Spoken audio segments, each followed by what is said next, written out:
The honourable member for Cape Breton, Richmond. Mr. Speaker, by far the most calls that I get to my rural constituency office would be about roads and bridges, and it's probably the case in most of rural Nova Scotia.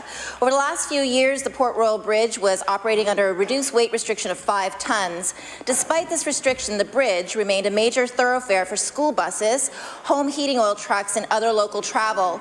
The bridge traverses a waterway between Port Royal Harbour and Benoit's Big Creek. Had the bridge collapsed under the weight of an oil truck, the potential ecological damage to the harbour and creek could have been catastrophic. This past December, the Department of Transportation and Infrastructure Renewal finally closed the bridge completely. The question is, the Port Royal Bridge and the Port Royal Road is an important and safe route for many communities on Alma Dam to 206. Can the minister indicate if there's a plan to repair or replace the bridge? The Honourable Minister of Transportation. Thank you very much, Mr. Speaker, and thank the member opposite for the question.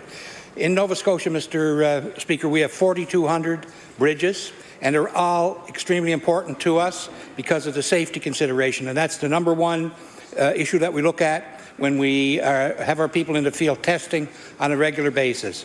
Many of our structures are old. We know that. Some have to get closed. In that instance of the Port Royal Bridge, it is in the normal process, as many other bridges in the province are, of being reviewed and a consultant's report supplied to the department as to what is going to be required. Thank you. The honourable member for Cape Breton, Richmond. Mr. Speaker, with the closure of the Port Royal Bridge, local traffic has been forced to detour onto the McCachran Road. McCachran Road is itself in very rough condition.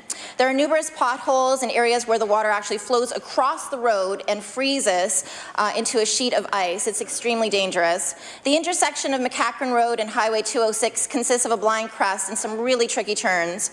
The condition of McCachran Road and the dangerous turn onto Highway 206 is why the weight-restricted bridge remained the preferred route.